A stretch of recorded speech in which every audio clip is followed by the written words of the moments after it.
이런 얘기하면 좀 논란될 수도 있는데, 황우석 교수의 그 줄기세포 그런 얘기가 나왔을 때 우리가 스템셀이라는 거에 대한 굉장히 환상이 있었습니다.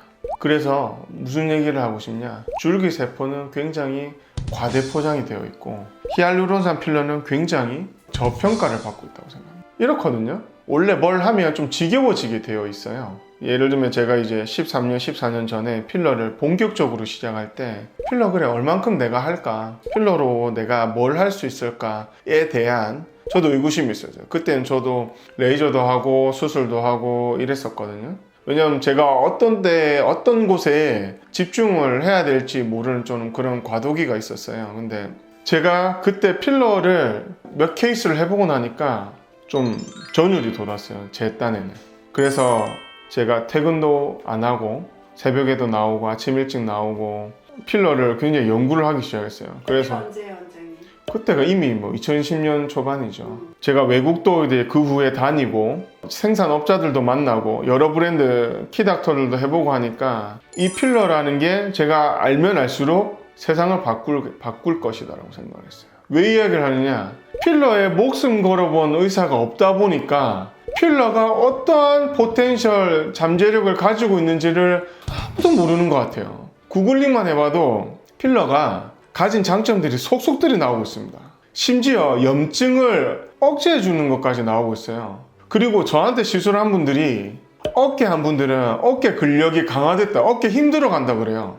아, 그거 있잖아, 원장님. 예. 다리 필러. 저한테 골반이랑 다리 필러 했던 분이 골다공증 수치가 3배가 올라갔다고 전화가 오셨어요. 그분이 골다공증을 그렇게 애를 써서 안 됐는데 필러하고 나서 골다공증 수치가 올라가서 그분도 추가 시술하러 왔어요. 이거 고객들 입에서 다 나온 거예요. 그 고객들 다른 병원 가서 다 대학병원 가서 다 검사한 것들 저한테 얘기하는 거예요. 그래서 필러는 대를 이어서 굉장히 훌륭한 제재로 인식이 될 것이고 앞설 만한 제재가 나올 수도 없어요. 나온다 하더라도 임상값이 몇십 년 축적이 돼야 돼요, 이거는. 그래서 이걸 보는 원장이나 소비자들이 필러는 아직 태동기 수준도 아니고 사람으로 치면 수정 단계다. 이 수정이 되고 배아가 되고 우리가 분할이 되어서 아기가 되고 이 성인이 되는 지점까지 아마 수백 년이 걸릴 수도 있다는 거죠. 이 장점이 계속 나올 겁니다. 장점이 계속 나올 거예요. 그리고 이 여담인데 어떤 우리가 필러라는 자격 조건을 충족을 하려면요, 제거를 할 수 있어야 돼요.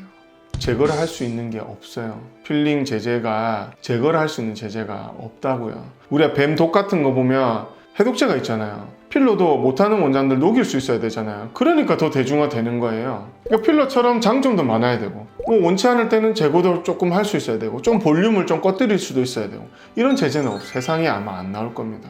그래서 그 필러가 나왔을 때 초반에 제가 그 기회를 제가 스스로 인식해서 잡았고 거기에 제 인생을 걸었고 그래서 이 길을 걸어왔고 제 홈페이지 보시면 무슨 말인지 다 아실 거예요. 한번 찾아보십시오. 원장님, 그 히알루론산 제제는 진짜 안전하고 그렇죠. 사용할 수 있는 영역이 너무나 무궁무진하다. 또 녹일 수 있다. 이런 되게 굉장히 좋은 제제를 우리가 바디 필러에 사용하고 있는데, 근데 고객들은 질문을 브랜드가 뭐냐라고 질문을 한단 말이에요. 그렇죠. 그 브랜드가 뭐냐는 고객님들이 이런 거예요.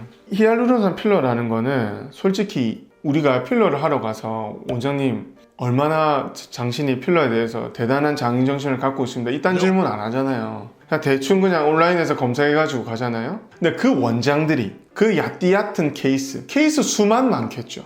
0.5cc, 1cc 한 거 자기가 수천 케이스 했다. 그거 해가지고는 얼굴 풀페이스나 바디 절대 못해요. 그런 원장들이 브랜드 필러를 팝업창에 자기 홈페이지에 어떤 필러는 얼마 받고요, 어떤 필러는 얼마 받고요, 브랜드에 따라서 달라지는 시술값을 원장이 매겼기 때문에 고객들이 브랜드마다 필러 시술 가격이 달라진다라고 알고 있는 거라고 저는 생각을 합니다. 왜냐? 그 필러라는 정보 레퍼런스는 병원을 통해서 대부분 얻었을 거거든요. 그래서 저한테 이제 오시는 분들은 필러 브랜드는 거의 안 묻습니다.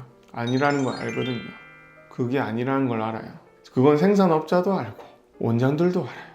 일부 소비자만 모를 뿐입니다. 그래서 브랜드에서 결정되는 건 전혀 없습니다.